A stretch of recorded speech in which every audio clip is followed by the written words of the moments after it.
মই আচলতে যোৱা 3 বছৰ ধৰি মোৰ আগৰটো যিটো সংসদৰ টাৰ্ম আছিলে তেতিয়াৰ পৰা মই যোৱা 3 বছৰ ধৰি একেলেঠাৰিয়ে ভাৰত চৰকাৰক কৈ আছিলো, আবেদন জনাইছিলো যে আমাৰ মধ্য অসমৰ মৰিগাঁৱৰ পৰা উত্তৰ পাৰলৈ সংলগ্ন কৰা, উত্তৰ পাৰৰ বিশেষকৈ খাৰুপেটীয়া, ৰৌতা এই গোটেই অঞ্চলটোক সংলগ্ন কৰি পেলাই এখন ব্ৰহ্মপুত্ৰৰ ওপৰত দলং সাজিব লাগে, ৰাস্তা নিৰ্মাণ কৰিব লাগে। তাৰ দুটা কাৰণ আছে।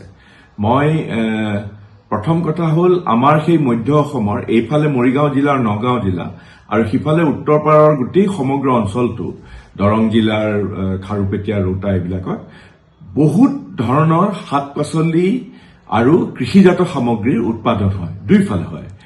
আজি গোটেই এলেকাটোত বহুতে নাজানে যে আমাৰ এই চৰ এলেকাবিলাকতো পৰ্যাপ্ত পৰিমাণে ব্ৰকলি খেতি কৰে। এতিয়া দিল্লীৰ বজাৰত ব্ৰকলিৰ দাম 200 টকা কেজি, আমাৰ তাত মাত্ৰ 20 টকা কেজি তাত। ঠিক তেনেকে ৱাটাৰমেলন এতিয়া গোটেই তাত মানুহে খেতি কৰে।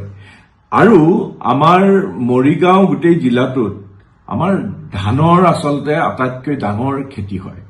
ধান খুব সাৰুৱা মাটি, ধান, মাছ, শাক-পাচলি আৰু উত্তৰ পাৰো আছে। উত্তৰ পাৰৰ হ'ল দৰং জিলাৰ গোটেই অঞ্চলটো এছপিৰেশ্যনেল জোন বুলি কোৱা হয়, চিহ্নিত।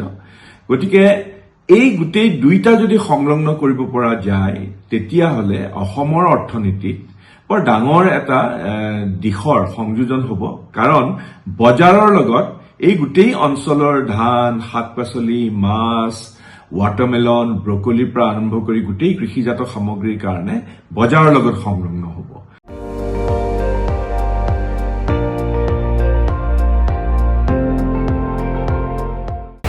আপুনি চাই আছে ND24, সৰ্বশ্ৰেষ্ঠ নহয়, সৰ্বোত্তমৰ দৌৰ।